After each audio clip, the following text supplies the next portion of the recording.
Be sure to follow me on Twitter. There you can keep up with all the updates from Comics Explained and talk to me directly.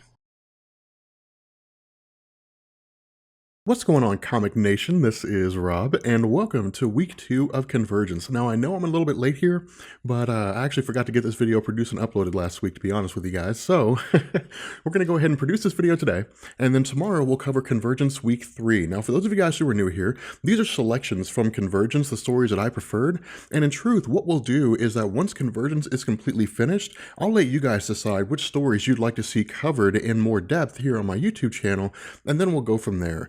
Now, week 2 of Convergence largely takes place in pre-Zero Hour Metropolis. Now, pre-Zero Hour was DC's way to effectively fix some continuity issues that had kind of lingered along the lines after Crisis on Infinite Earths. And so what had happened in this story is that Hal Jordan had basically become Parallax, and as a result, he had tried to, destroy and recreate the DC universe. And this was effectively, again, a way to recreate, or to fix continuity issues. And so, starting off with Convergence week 2, given the premise of Zero Hour, what better way to begin this video than by covering the Green Lantern Parallax story with Green Lantern Parallax issue number 1. Now, this comic was a comic I absolutely loved, and the reason why is because rather than having Hal Jordan run around as Parallax smashing the city to pieces, instead we get to see this really cool meeting between Hal Jordan and Kyle Rayner, with Hal Jordan believing that he had destroyed the Green Lantern Corps while he was Parallax. Now again, keep in mind here that when the dome is up over any particular city,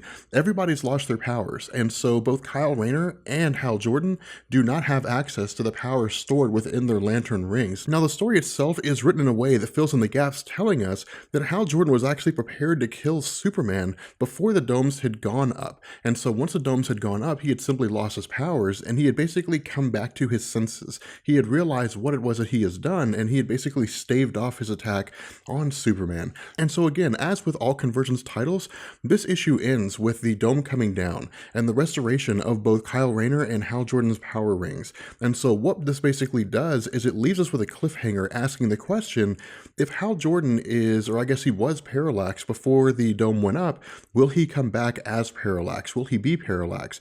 And if he is, are we going to see him and Kyle Rayner fight one another? And this, I think, is going to be one of the coolest premises of this entire event. So our second offering for Convergence Week 2 is Aquaman Number One. Now again, these stories take place in the DC pre-Zero Hour timeline, and it largely takes place, or I guess the story largely takes a more philosophical look at Aquaman. Now, what's interesting here is that in this story, he's quite literally a fish out of water, and the story largely focuses on how Aquaman deals with being separated from the ocean, but in truth, the story really seems to lack anything that makes it stand out as a must-read in my book. Aquaman spends a majority of his time basically just kind of pouting and wishing that he were with Mira, and he even goes as far as to break into an aquarium and claim it for his own before the police arrive and try to subdue him.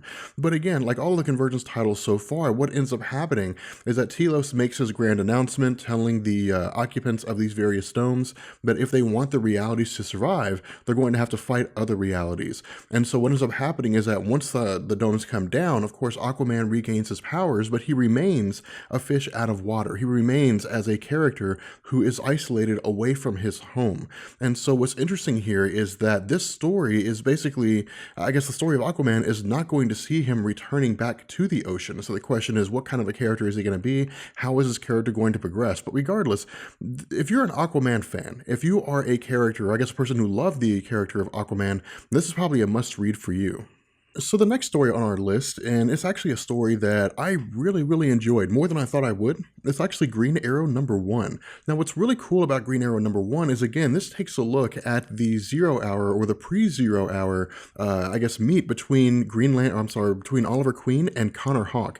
Now what was really interesting here, what I really enjoyed about this story is that originally in Zero Hour, when Connor Hawke and Oliver Queen had first met, Oliver Queen actually hated the idea, didn't like the idea at all that that he had a son. It was really kind of a shot in the gut for him.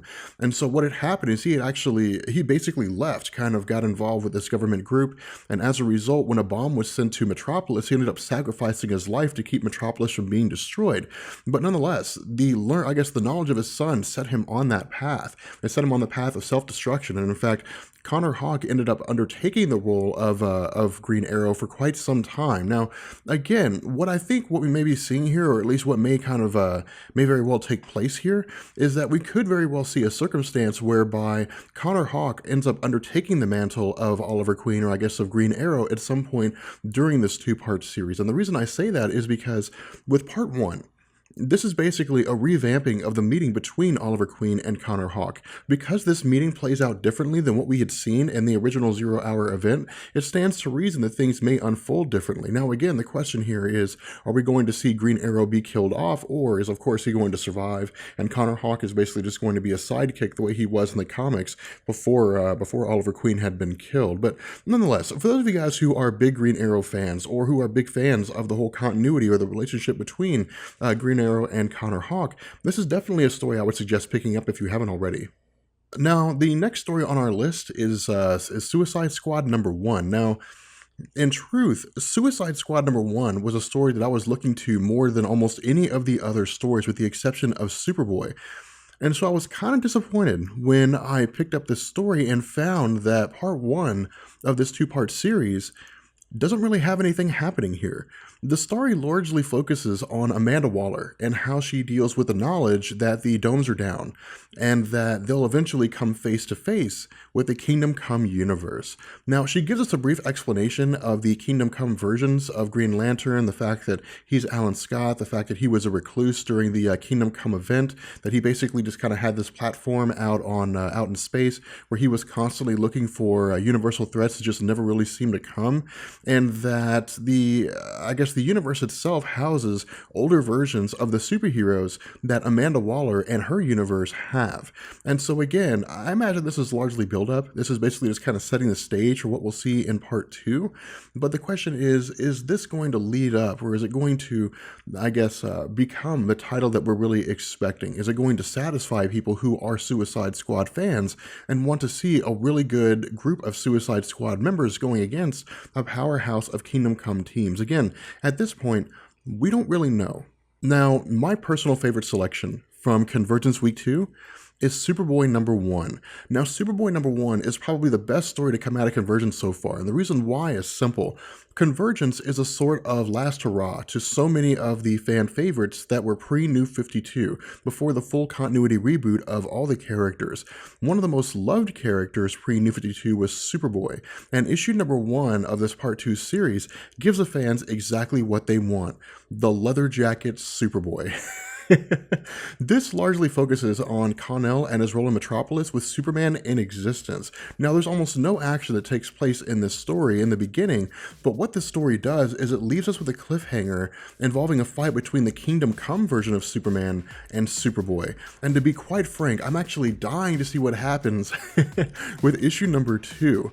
But the fact remains that with Convergence Week 2 so far, the stories are sort of hit and miss. Like most of the events that are launched by either DC or even Marvel, not every story is going to resonate with every fan, and not every story is going to resonate with anybody.